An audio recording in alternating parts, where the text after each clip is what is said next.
Zindabad! EPPL long live! EPPL long live! Suresh Bhai Homochin Zindabad! Suresh Bhai Homochin Zindabad!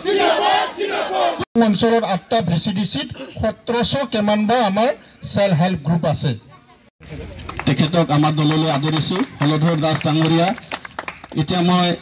নাম গাব বিচাৰিছো বীৰেনলি তেখেতক আগবাঢ়ি আহিবলৈ অনুৰোধ জনাইছো খুগনতলা দৰবাৰে মই অনুৰোধ জনাইছো তাৰ বাবে অনুৰোধ জনাইছো নাকন ডেকা দীপিকা কলিতা প্ৰতিভা ৰাভা ডেকা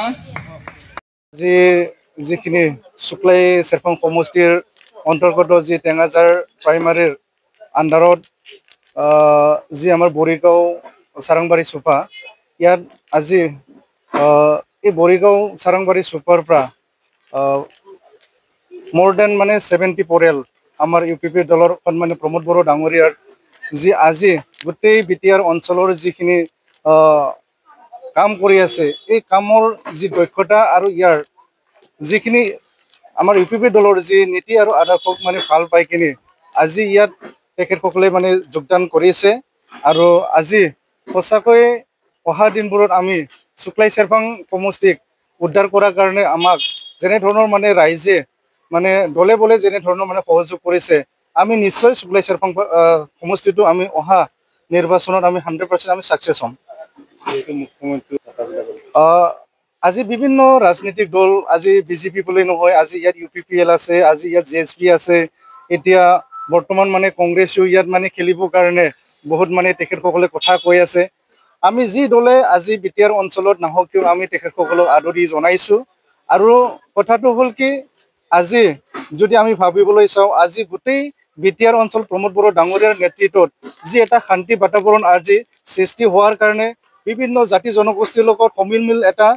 মিলা প্ৰীতি যেনে ধৰণৰ মানে সুন্দৰ এটা বিটিআৰ কিশোৰ যি বিটিআৰ আগবাঢ়ি যোৱাৰ কাৰণে আজি আমাৰ বিটিআৰৰ বাহিৰৰ যিখিনি দলবোৰ আছে আজি ইয়াত আহিবৰ কাৰণে ঢাপলি মেৰিছে তেখেতসকলক আমি উষ্ম আদৰণি জনাইছো লগতে আমি আমাৰ দলৰ যি নীতি আৰু যি আদৰ্শ বা দলৰ যিখিনি চিষ্টেমৰ যোগেদি আমি আমাৰ নিৰ্বাচন আমি খেলিম আৰু আমি যেনে ধৰণৰ আজি আমাৰ ইউপিপিৰ দল মানে এটা সমষ্টি উদ্ধাৰ হোৱাৰ কাৰণে দলীয় যিখিনি সক্ৰিয়তা দলৰ যিখিনি চিষ্টেম এই চিষ্টেমখিনি আমাৰ